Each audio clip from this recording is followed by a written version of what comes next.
Welcome to By the Books, the podcast helping business owners navigate the complex world of business, tax, and bookkeeping. Now, to the owner and president of Klein, Lindsay Klein.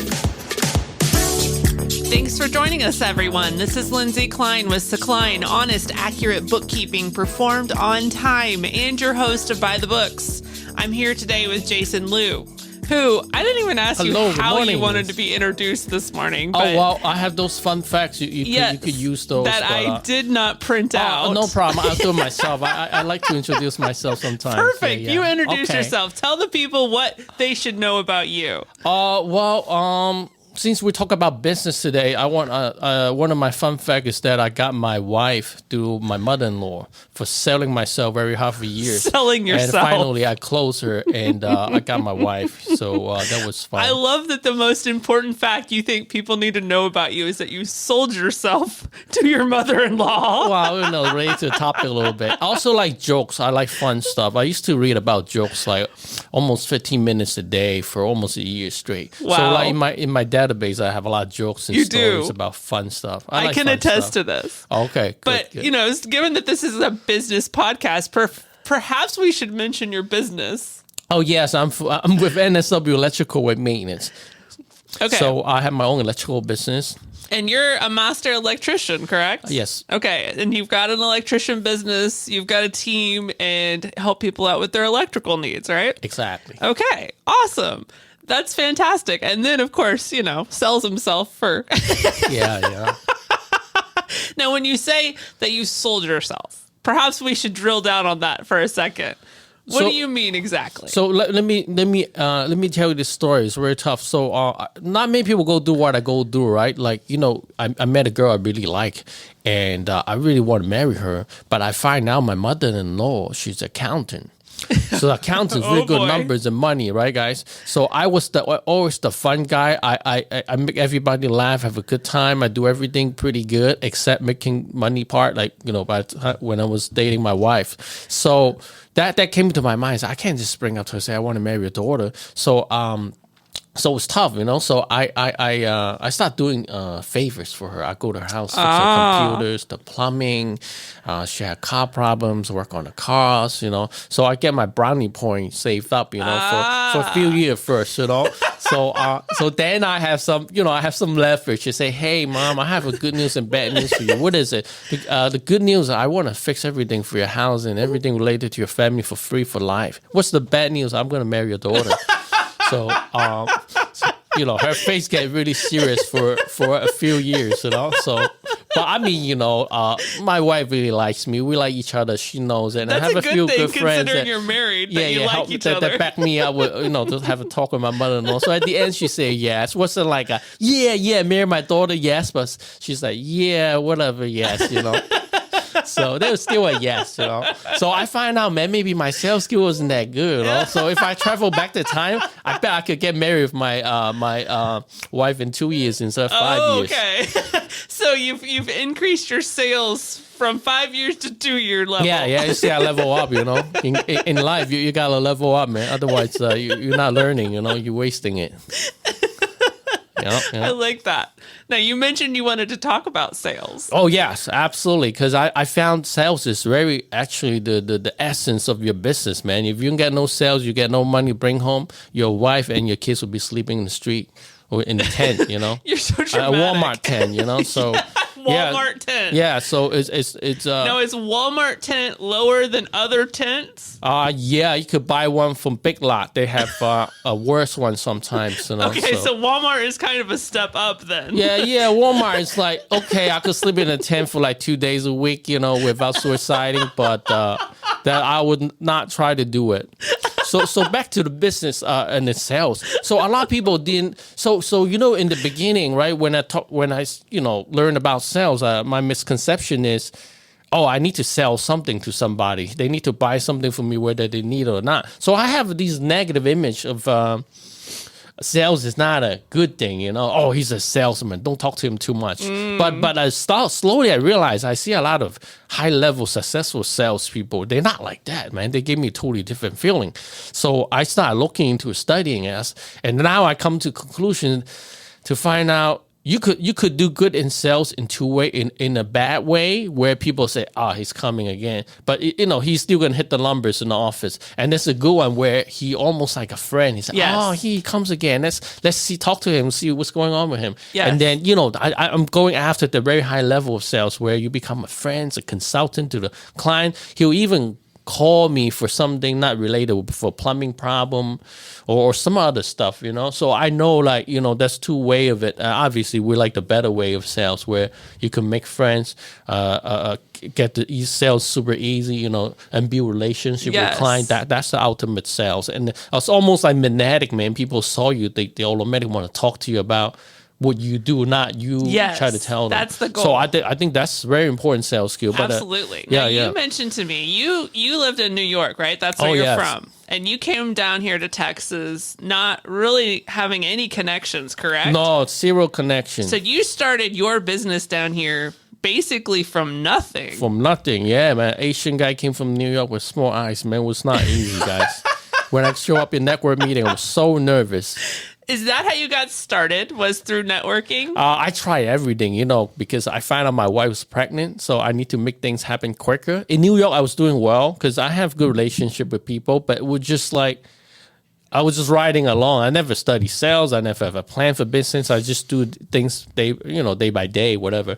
But when so my you got wife's down pregnant, here, and you found out she's pregnant. You're like, man, I got gotta mortgage make to things pay. happen. Yeah, I don't want to sleep in the Walmart tent. So I was like, crap, man, I need me up my game. I start studying. I start going on Nextdoor website to wrote reviews on myself. You wrote reviews for yourself? Yeah, well, I wrote a couple of them because I only yourself. have 2 accounts. But sometimes I even help my client to write review on myself and ask them to post because a lot of clients are very busy. So I say, here's a link if you don't mind, post it for me, just to build a reputation because I have zero reputation. So I got to do a lot of things to just speed up the transaction, getting more sales. So it was not an easy thing. Yeah. Okay. So what was it, do you think, that finally got traction for you? I think it was I started with the Master Network, so I started meeting more people, and I learned how to bond with people, like how do you, present yourself and make friends in a short amount of time. So once you make friends, get along with people, they like you, and then they'll be like, yeah, you know what, I think I could use him for doing an analysis switch or something, or let me talk to him about what he knows about lighting. So that kind of got me into it, and slowly it snowballed. And I know I did a good job for one guy. He told 3 of his friends in the network. So now I start building up all my clients based from a word of mouth. No, I have no advertising. Wow, that's fantastic. fantastic. Yeah. So what is it that you consider to be the key? Oh, the key. Yeah, I'm glad you asked. So key to sales is you got to start with a mentality that, first of all, this is basic, right? You can have you got to have abundant mindset. Not like I need to sell somebody. If you're desperate, you need to sell something to someone, or you need money, they could tell on your face. Yes. So don't go and meeting somebody, give them a feeling, and say, yeah, he's gonna sell me something, or he look like he's gonna take something away from me. You want to act opposite, where, oh man, I'm so abundant, I have something to give you today. That kind of feeling, the joy, the happiness, the positiveness. So, and it should be genuine. Yeah, genuine. You gotta be likable. So if some people don't know what that means, so they gotta read that book by the Dale Carnegie, How to Win Friends and Influence people. People. That's the basic stuff. You gotta learn how to be likable. Because if I don't like you, I don't care. The world's best bookkeeper, and you could make me $1 million, I will not go with you. Because it happened to me in the trade. I met some HVAC guy, right? Like a few of them. So one is very successful, but I didn't like his character or personality. So I'd rather go with the smaller guy, maybe with less expertise, but I actually like his character. It's more sincere, genuine, down to earth. I felt like I could be a friend with him. I actually chose him then the big guy. So it is important to be likable. I haven't researched it myself, so I can't say that it's true. But I heard somewhere that 80% of business decisions are based on relationships. Yes, the emotion That's part. huge. Oh, yeah. Because it goes into exactly what you're saying. Yes. You're going to go with people you like, even if they may not necessarily be the most qualified. The best way they feel, yes.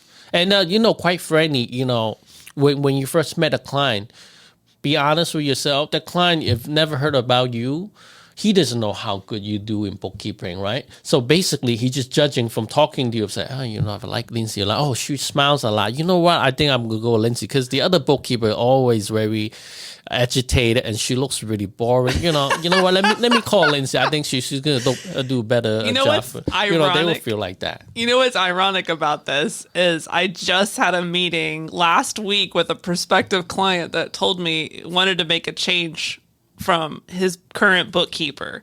And one of the things that he told me was that she was always grouchy and she was always snapping at him. Yeah, you can't do that, man. You know, sometimes they get so good in it even when they'll say one word in front of you, they have the energy radiating. Yeah. You're like, you know what? I don't want to be around this Yeah. person, man. It's just not a good feeling. So Absolutely. you got to make people feel good. That's the basic of it. Absolutely. Yeah. I agree with that. So what have you found to be the key there to making people feel comfortable and having that likability factor? Okay, cool. So for me, it comes a little bit easier because I'm an electrician, right? I go to people's house. So when I first step in the house, you look around, see.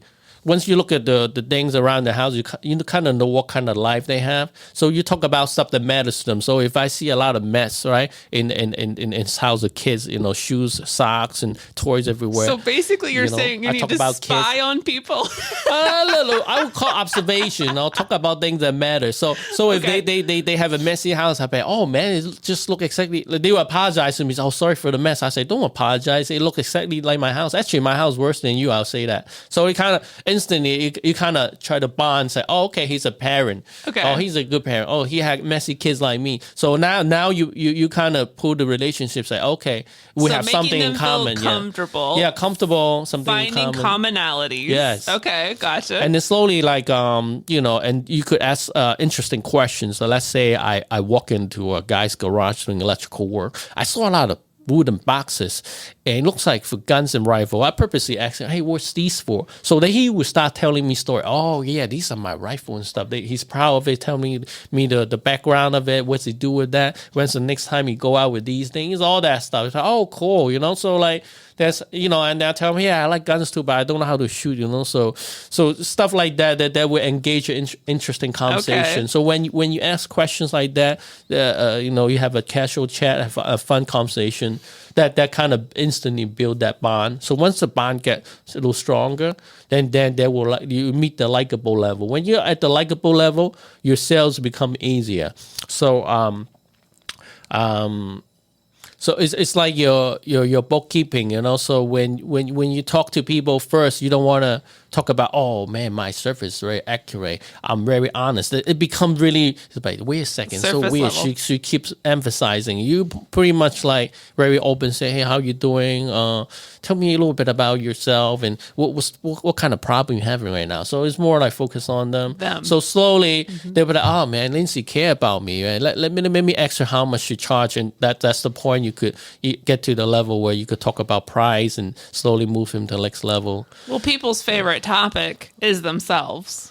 Yeah, So- exactly. People like talk about themselves. So which is a cool thing. Always just remember, you know. And it's so. always a good strategy, I think, to do what you said, is get people talking about their own passions, Yes, what they yeah, get especially- excited about. Yeah, Because yeah. obviously they're going to see the interaction favorably if they get to talk about something they really enjoy. Yeah. And another thing is, I think sales also are transfer of belief. So you believe having a proper bookkeeping is super important, right? So from yourself, what do you think? It's like a scale of, or maybe 9 to 10, right? For how important bookkeeping Absolutely. is. But to me, maybe for Yeah. other people, to Mark maybe probably Yeah. think 1.5 or 2. Yes. I'm like 3 or 4. So now you gotta sit down. Jason. Yeah, before the meeting, right? You got to think about, man, how I'm gonna make Mark and Jason think about bookkeeping is super important. It's gonna be 8 or 9. So if you think about stuff like that and you try to up his number when he passed to like 6 or 7 or 8, that's where the sales will come to you. You don't go to them because he's Yeah. like another Lindsay. Say, you know what? I gotta really stop putting my receipt in the shoe boxes and plastic bags. You know, That let me makes call Lindsay. You know, Think of when we were shopping for roofers, and this was a few years back. We needed a new roof. We literally had shingles coming off the Oh, roof. no. Yeah, it was bad. We like needed money one. raining in street. Yeah. So we didn't know the first thing about roofing. Me either. Never had shopped for a roof before. And so we just started calling different companies to come out and give us estimates so we could get multiple quotes. Right. And there was one company that we ended up going with where he took the approach of educating us and telling us about all the various things that go into roofing that I had no idea about. Right? I knew we needed a roof, but he explained to me there was so much more to this project than just shingles. Right. All the things that are under the shingles, and then even I forget what they're called in the eaves where the inflow comes in of the air, those vents, how important those are. And he started educating us about the fact that you can't have too much inflow. Right. And how the air comes in and somewhere it has to go out. And so he started educating us about how if you have the outflow too low in your attic, then the air will just sit and basically bake the top of your roof, right? Oh. So he's explaining all this stuff to us. He's explaining like how there's calculations that they can use to determine whether or not you have enough inflow and if your outflow is actually helping or hurting your roof. Oh, wow. He gets all really this professional. Stuff that I had never known. He's really distinguished himself for other roofers. Because not a single other roofer that came to quote had even talked about our vents and the outflow and the inflow. No, didn't even mention it. Wow. And here he's giving us a whole education about it. So immediately we're seeing the value of like, this guy knows his stuff. Yeah, and talking about how much it can decrease the temperature of your roof and your utility bills and all of this, right? All of a sudden now, like what you said, I see the value. Yes. Right? I didn't care about vents and the eaves before that. No. And then I think he cared about what he does, so he gets deep into it, because if you don't care, you wouldn't go that far to explain things like that. So, if he cares about what he does, he probably would do a better job for you. But that's where he took us from probably a 0 to 1 on the importance of vents in the eaves to being very, very important. Yeah, like all of a sudden it's like 8 or 9 right. now. They're like, you know what? I like this guy. I like what he told me. Yeah. So and then I gave his name to other people because he did such a great job for us and he educated us. And he's probably not the cheapest guy on the estimate. Yeah, no, but it's worth it because our life lessons: do it right or do it twice. So there you go. So he's relatively cheap for doing it correctly. Yeah, that's right. Exactly. So whenever you find someone that really takes the time to educate and show you the value, as you said, and that was really a brilliant way you put it, where you can get the client to take them from having a very low priority on what you do to having a very high priority. Yes. And if you can do that, of course they're going to choose you because you've now set yourself up as the expert. Yeah. And sometimes another thing I wanted to add on to it is sometimes I find out there's a lot of different clients. So certain people you cannot get too technical because they will get lost in the world. Because if I come to your house and say, hey, I'm going to do recessed light for you, Lindsay, it's going to be a 1500 lumen, 5000K daylight white. Very good specs, IC rated. You'll be like, what the hell was talking about? Do you have some clients that want that? Only the engineer, the people, like maybe 5-10% of them. But I would, like I said, I have a very high EQ. I look at what kind of person you are. If you are like a housewife, right? I wouldn't say in that word. I'll be like, look, wait I'm a minute. Now, housewives can be engineers too. Oh yeah, it could be. I met a couple of them. I'm talking about regularly a kids-driven, very busy.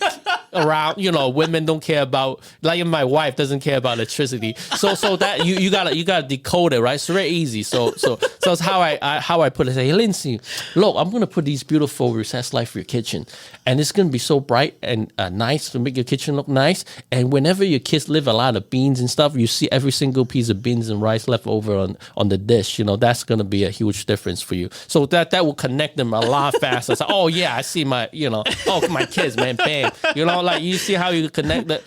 Certain people. This is shocking. You're talking about the aesthetics of the house as a bigger selling point than talking about the wattage.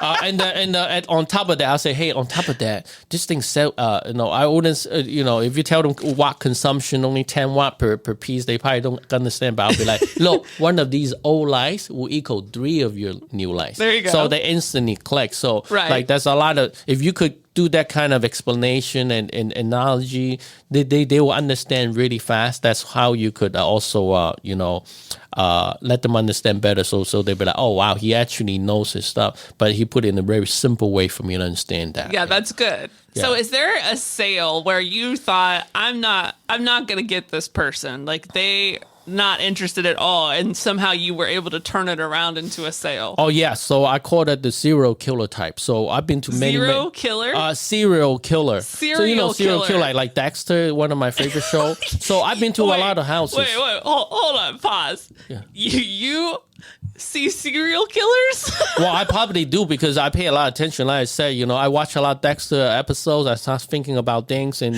I go to thousands of homes, so I know what kind of people lives have. Goodness. And that 2 or 3 houses I go to, the house was so clean, like nobody ever lived. It looks like a house being staged. Everything is so neat and clean, and I could not find out what kind of lifestyle he has. So that is a red flag for me. I was like, man, this guy is doing something that nobody knows in personal life, possibly killing or drugs or firearm trading. But he seems to be, and he's super quiet too. He don't talk about other stuff, So I kind of instantly feel sad. Yeah, you know what? I shouldn't talk too much with this guy, because I don't know if I'm gonna get him upset. He's gonna show up in my house with the plastic sheets and Bowie a combat knife, Oh my goodness. So yeah, just so this is those people is hard to sell to because I develop a very good feeling about what kind of person normally when I talk to them or looking at their houses. But if I don't know too much of this person, I don't know what's the proper way to bond with him. And he's quiet, right? So I just gonna have to mirror that quietness, So don't make a clown out of yourself if he doesn't appreciate jokes, I just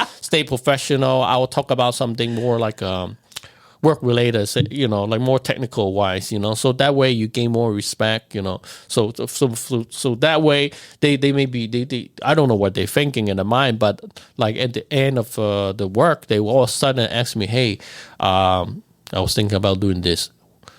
Do you think it's a good idea, or where should I put it? So that way I'll start. Hey, if what you gonna use it for? What do you want to use the light for your bedroom or your office? Because it's gonna be different temperature. Where's you putting your bed? Stuff like that. I start asking the question, so they will tell me more. So I say, hey, if I were you, I'll put this here, so it won't hurt your eyes, but you could still see things here and there. So they'll be like, oh wow, this guy knows his stuff. But he definitely didn't watch YouTube and come to my house to try to sell me some. Lights, so that will work. But those people always surprise me because they don't talk. No, be honest. How many times have you watched YouTube right before you went into your job? Oh, not much, man. Probably 50 times out of all these years. So it's very low numbers. Yeah. Okay. Sometimes I like to watch about review on certain products. I'm a big guy of products reviews. To gotcha. know about the tools. Okay. So you're able to sell to serial killers, is what you're saying? Yeah. You make yourself likable. I act like a serial killer, man. I put my screwdriver and things super neat way. Always cover my back, watch him. He's like, oh wow, I think this guy does that on a part-time level, but I think I could use him. I think you have a potential new slogan in here somewhere. Yeah. Like, we help even the serial killers. I don't know about that because when you do business, you want to mention something positive. Like this could be funny, but some people may be offended. I learned my lesson, so I just try to be more give me neutral. a lesson you learned about offending. Wow, that's a very long time ago. I used to talk a lot, and then people think I'm like, you say, oh, you're going to be good sales, but talking a lot and good sales is totally two different things. So sometimes you just have to learn how to shut up. Let me give an example, right? No, wait. Are you saying you've learned how to shut up? Yeah, you got to learn how to be quiet sometimes because when you talk too much, it gets annoying. Right? I'm sure some, especially you talk about things don't matter from people. I learned it from a friends gathering or when you go to people's house for party or dinner or whatever, bunch of friends talk. So I like to sometimes observe, So I had a friend, right? He likes UFO and alien stuff like that. But not everybody loves stuff like that. So he was met with other friend's husband. He was a quiet guy. So he was like, hey man, let me tell you something I found about this UFO thing. So he just kept going on. So I'm just quietly watching. Oh crap, man. This guy just not And he just smiles. Maybe he said okay every 10 seconds. I was like, stop that, man. You can't do that, dude. He doesn't like that man. Not everybody like Jason. So I learned my lesson. I was like, oh, wow. Like, if I do that to people, it's going to be super annoying. So I learned, like, if that person is quiet. So after he finished with that guy, right, I tried different things. So I go up to him and say, hey, how you doing? So I didn't start blasting about UFO, where I know about Illuminati and the 10 dimensions. So I asked him, hey, what do you do? You know, how what brings you here? Is your wife, is it the friends of Aurora or something? You know, like I start asking. So he will start talking a little more, but obviously he doesn't talk like me, right? Certain people, everybody has their own character. He's just bound to be a more quiet guy, but at least he have a normal conversation with me, you know. So that's a lot to learn from. Like you gotta gauge when you talk to a person what kind of person he is, you know. Does he like to talk? If not, don't talk. And if he likes certain things, you have to try to find out what he likes and start talking about these things. So you know, it will be common, and then it will be more matter to him, because you know, if you talk about something doesn't matter to somebody, you're just wasting both your times. Yeah, that's good. And you bring a lot of humor into things. Oh, and yeah, we that's talked another about thing I that the wanna other talk day. about. Now, me and Jason are part of a networking group, Right. and Jason always brings it when it's time for the 30-second commercial. Oh boy, Jason is ready, and he keeps us laughing. I try. But you and I went to lunch the other day, or breakfast, I guess it was breakfast, actually. yeah. And I remember you telling me, give me a topic, anything, and Yeah. I will create a joke out of it. And so I'm trying to come up with the most Oh random... man, you put me to challenge, man. I was like, what is the most random thing I can come up with where I know he doesn't already have something in his back pocket about it? So I said, okay, traffic cones. Give me a joke about traffic cones. Oh yeah, that was. So you want me to say it right now? Sure, go for it. Okay, yeah, that was tough. That got me. So back He in says that got him, but I think you hesitated all of maybe 1 second before. yeah, oh yeah, man, it was not easy. I see a lot of funny things, but I mean, I found that was kind of funny. Maybe you know, let me tell you what happened. So I used to work in New York, and got stuck in New York City traffic a lot, driving to work and stuff. And one day I was just getting stuck again, right? Moving, go and stop. I saw a car in front of me, regular car, nothing special, maybe a semi-sporty car, because it was kind of close to the ground. We got approaching to a roadwork lane, the lane was closed on the right side. There was a lot of cones there. He rolled up, I rolled up. All of a sudden, this guy, he rolled down the window. And then his hand goes like gracefully outside, grabbed that the roadwork cone, the orange cone, took it and just put it in his car and rolled the window back up. It was so effortlessly, like almost like he's scratching his head or something. It was so natural. I didn't even want to say he stole a cone. I think he brought a friend home, and that kind of feeling. He's a master of stealing, man. This guy was crazy. He was different class because he was so gracefully how he does that. He must have done it over 1,000 times just to practice to get that grace, So I found out, I was like, oh my God, he's good, man. If I could steal a car like that, I'll be the best thief in the street, like you steal like you own it, man. You have a drink, you eat your burger. When you're stealing a car and you take it slowly, you disassemble the door and then you drive it away. I say, wow, this guy is good. And that was the funny thing I thought about that the roadwork cone. And then he proceeds to tell me, after he gets done with this joke, he proceeds to tell me fun facts about traffic cones. Oh man, you cannot be Jason Liu on this one, man. I don't even know how I remember stuff like that. So the orange cone, right? You all know that. So it originally made from this French company called Dynamics. So their color is orange. Now they do not sell any roadwork gear equipment at all. All they sell is food equipment, like immersion blender that stick into a soup pot. Like restaurant equipment, food processor, cutting the food, vegetables up. And the catalog on the very end page have the orange cone say, hey, we're the original guy sells these orange cone. So this cone still for sale for like $39.95, something like that. So I said, wow, that's interesting. I talked to the sales guy. I said, why you sell these orange cones? So he told me the history. He said, yeah, this company originally make this cone slowly. They transitioned themselves into selling restaurant equipment. So I found it was very interesting stuff. So I never forgot. This is So one if you thing want I to buy the love. original cone, order from Dynamics. Yeah, I don't get any commission. So here I am trying to stump Jason Liu with traffic cone, but Oh, boy. little did I know, not only did you have a joke up your arsenal, but you had fun facts about traffic cones. Who knew? And one thing I love about you is you're curious, right? Oh, yeah, super curious. You see a traffic cone in a catalog and you're like, you don't just... What the hell is it going with the immersion you don't blender just for processing? close the book. You No. actually call the sales guy and ask. Oh, he was right in front of me. So I was like, come over here. Let me ask you something serious, you know? That's going to determine my order, you know? But I love that you go the extra mile to ask questions. Curiosity. I Oh, think yeah. that's important too. Yeah, and then I have some really cool stuff. I have a story called Acre of Diamonds. I think this is going to benefit everybody if you're Okay. looking to improve yourself in your business or your sales skills. Okay, so it's I'm ready. It's not funny, but it's very like deep. You know, I heard it from my graduation speech probably 10, 20 years ago, but I never really think about it seriously. But when I think about it, it helps me a lot. So it's a very short story, a real story too. So basically, back a long time ago, there's an African farmer. He has this diamond fever. He always wants diamonds, right? So he was like, man, if I got a land of diamond, I'll be rich. I need to find that farm, like, you know, the land of diamonds. So he got a farm. He doesn't work hard. He think about diamond all day long. So he eventually sold that farm to a young man. You know, he has no skill as a farmer for very cheap. So he took the money, traveled around the world, tried to find that diamond field. And at the end, he died in resentment because he couldn't find any. So the young man that took over the farm, he works very hard, you know, it's like farming, seeding, doing whatever he's doing every day, clocking 12 hours. And one day he was just resting in his cabin with his buddy, and his buddy walked by a fireplace by the mantle, pick up these little rocks, you know. So he said, hey, you kind of look nice, man. Where you got these from? He said, well, I've been working very hard, so I found these in the back. I have a whole acre of that.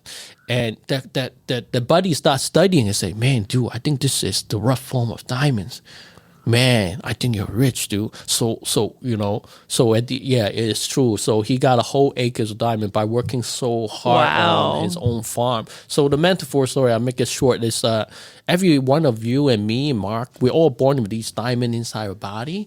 Like you're born with it, but you just don't know. So you start going outside, oh, I'm gonna do this to get rich, I'm gonna do this to get famous, but no, look inside, find what it is and polish it. When you found it, it's gonna make it so bright, man. Everybody gonna see it, and it's gonna level you up. It's gonna make you grow in no other way that the outside world could bring you. You know. So I when I start thinking about it, when I was in a business downtime, I was like, man, you know, I gotta really grow, you know, in person, in sales. So I was like, what is something in myself? So I start thinking where I was like, you know, people say I'm funny, so I write down funny, humor. So what I'm gonna do with the sales and the business, I was like, you know what, maybe I could blend these two things together and make myself more likable and bring more fun and joy and value to people, and that will help me close the sales. And actually it works. Yeah, I absolutely think it does. Too, yeah. Absolutely. So it like everybody does. got something. So yeah, if you ever suffer from lacking of growth, you sit down with your notepad, go write about what kind of diamond you think you have, or people think. Sometimes you don't know you're good at something, but your friends or family say, you're so good in this and that. You know, why don't you do this? Write those things down and start writing down to see what it could do to help to achieve your goal or what you want to do in life. You know, and that's good. Slowly when you unfold that, you'll be a different person. You wake up with the eye wide open, like twice bigger than my eyes, and you're happy. Yeah, and I would say that's the first step, right? Recognizing what is my diamond in the rough. What is it about? Me or what my is it personality that I could polish, that I can polish, make it shine. Yes, that's and rather than trying to be something that you're not, polish what you have there that could be in the end a beautiful diamond. Oh yeah, so I'll tell you a story. I have another guy. He's not good in sales, but he get to where he won. But he didn't have personality like me. He was very forceful. I would say forceful, very repetitious. So he was keep talking about same subject, like the investment. real estate investment could really help you make a lot of money. Every time he kept saying, I didn't have a good feeling. I was like, oh my God, I know exactly what you're going to say. But actually it works. You know, he still brainwashed me. Okay, I know now. Real estate syndication multi-unit will make you a lot of ROI return of investment. I understand that, but it wasn't a good feeling. I understand. That's why I talk about successful or not successful. He did what he, did. It works. He got a message across, but I didn't have a good feeling about it. So my friend from the other party always say the same thing about him. Say, yeah, right. He's very hard sell on the Tesla thing, man. He kept talking about Tesla for half an hour. So yeah, I kind of understand. So you want to be on the good side with people, So just always remind yourself. Well, I think it's more listening than talking, right? I mean, if you could just take that one principle, yes, that would be it, right? Because again, people's favorite topic is themselves. So. Absolutely. And then I learned something really cool. I want to share with you too from the last year Connect event. Okay. Have you went last year? Yeah, I went to the Connect conference. So what's funny is that I missed the first 2 days. Okay. And the last day only go about half day. And so you paid for the conference and then you went for 2 hours? It was bad. Don't do. So I was sitting down, on the half day where I was like, man, I gotta learn something. I gotta learn about sales, man, because I want to, sharpen my sales skill. So I was sitting down. And you were hoping that the sales portion was the last 2 hours of the conference. Yeah, I was hoping. Thank God it came in the very last hour. The guests show up. They don't look like a high level of sales, but they are, because they're very casual. They don't give a crap about anything. It was an old couple came in. I don't know if you still remember them. They do multi-level marketing. Okay. So the guy was talking about how he started and all that, blah, blah, blah. So I'm just waiting. They do a lot of junk talk, because they don't care, man. They make enough money. They just go up as a guest to show and wing it. So I'm just sitting there. I was like, come on, man, tell me, man. I don't have much time. This thing is going to end. So toward the very 20 minutes, there was a lady or the guy asked the guest, the guest, there was a couple. Okay. So they asked her, say, hey, so tell me something really like the essence of sales, man. How do we get better at that? Because you're so good at it. I think they were making like 10 grand like 30 years ago doing multi-level marketing. This is difficult. Even you do it right now, right? So I really got my eyes open. Yeah, tell me. So she said she looked up in the ceiling. Oh man, she's really surging. She's serious at this moment. She said, every time when you see a prospect, you have to say 3 things. You have to say things to make them feel good about themselves, make them feel good about you and your service or your product. If you could somehow find a way to do that when you meet that client, the sales come natural and easy. So I was like, I wrote it down. So I started practicing that when I go to people's house. So I would start purposely try to say something good to make them feel good about themselves. How good the parents they are taking their chubby kids or whatever. Make them good food. So how good are they keeping their house? Chubby kids. I found chubby kids very cute. So I like to make fun of them. Not that I don't like them, I found ways to make them say something, make them feel good about themselves, and now make fun of myself in a good way. To make them feel good about me, and then I will say something consultative about things they don't know about lighting or electrical to make them feel good about my product and service. Man, when I start checking it off, I say the 3 things. Oh, that was easy. It was like a friend say, "So when can you come to my house to do that, Jason?" It wasn't like asking, "So how much would it cost to do this and that?" They kind of passed the line that he knows Jason's not going to overcharge him. He's going to be reasonable and trustworthy. So that works out really well. I felt like I just make a friend. I say, well, yeah, I'll come over next week, Nice. But to top that off, you want to be a successful person. Say, well, I'm very busy. I'm not super busy. So I would say, yeah, normally I'm 2 weeks booked ahead, but I could put you for next week, So they're like, oh, thank you so much squeezing me in. Say, I got you, no problem. You're one of my favorite customers. You're revealing all of your secrets. No, I'm just revealing here. like 5-10%. I have a lot of tricks up my sleeve. When I sleep with my son at night, he don't sleep, so I just lay down. I think about all these idea business, what I'm gonna say tomorrow to Lindsay, stuff like that. And when I'm driving the traffic, I never listen to radio or stuff. I just think about what I need to do. Oh. So I got more time to prepare for certain things. That's good. I like that. Oh yeah. Well, tell people how they could reach you if they'd like electrical services or sales advice. Oh, yeah. You could call me or text me. It'll be easy. Or you could email me. So my cell phone number is 516-554-0278. And my website is NSW, like Never Stop Working Service, SERVICE, Texas, TX.com. Is that actually what it stands for? Never Stop Working? Yeah. Is it? And I always didn't know that. I always tell my client, my wife has a company too. It's like, what is it? It's called NSS. What is that? It's called Never Stop Spending.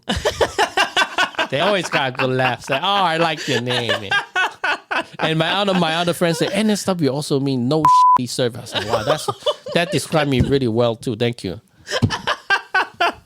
And with that, I am Lindsay Klein with Klein Honest, Accurate Bookkeeping Performed on Time.